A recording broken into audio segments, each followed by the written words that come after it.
que, surtout à Aurillac, vu le terrain, on sait que souvent c'est des matchs en hiver qui se jouent devant. Donc il faut les étirer, bien les placer pour que eux puissent briller et réussir à gagner les matchs, que ce soit déjà par la conquête, qu'on ait nos ballons pour nous derrière faire un petit lancement de jeu pour essayer d'amener de l'avancée pour que les gros puissent avancer derrière encore. Mais ouais, on sait, ouais, ça joue beaucoup de vent, il y a beaucoup de mêlées, beaucoup de touches.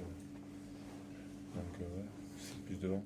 Je pense plus on bosse tout. Après, il y a peut-être sur le plan, enfin, notamment sur le plan de jeu, il y a peut-être plus de ballons axés pour les avants pour que voilà pour gagner qu'il y ait leur duel ou qu'on reste au bord des touches. Mais c'est vrai quand on l'aborde normalement, il faut quand même qu'on joue les trois quarts, on est sur le terrain. Donc ouais, on essaie de faire jouer un peu tout le monde et on sait que pendant le match, on risque de plus utiliser les avants.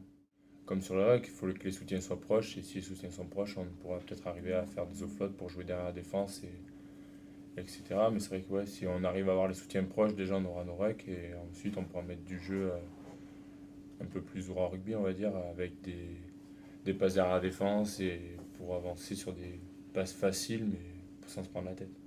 Je pense que tout le joueur de rugby aimerait en mettre, mais c'est vrai que si on peut en mettre, rien que plus collectivement, si on arrive à mettre un maximum d'essais, c'est vrai que comme le week-end dernier, quand Jordan marque, j'étais aussi heureux que si c'était moi, quoi. Donc, si on arrive à mettre un maximum d'essais au fil de la saison, mon objectif personnel passe en arrière-plan. Oui, il faut bâtir sur ça, parce que c'est vrai que déjà, c'est un match où à l'extérieur, on n'a pas lâché, parce qu'à la mi-temps, il y avait 20 à 3, je crois. Donc, au final, on ne lâche pas, ce qui est déjà très bien, parce qu'on a vu à Béziers, au final, à la mi-temps, il y avait presque autant au score, et on a complètement lâché derrière.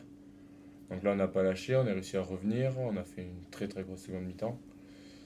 Après, il y a des faits de jeu, ça reste du rugby, mais c'est vrai que c'est déjà positif de ramener un point pour essayer d'aller chercher une victoire une autre fois à l'extérieur, mais c'est un bon début.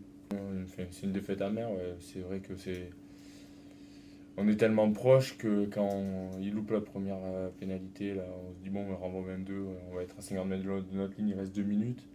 On a défendu milieu une fois comme ça, on se dit bon, ça devrait le faire. Puis finalement, on loupe deux trois plaquages, j'arrive à avancer. Après, bon, Christian a fait le plaquage haut, mais bon, c'est vrai que c'est dommage quand tu vois qu'à 2 minutes, il soit à 50 mètres de la ligne et il nous agresse pas plus que ça, donc c'est vrai que c'est dommage.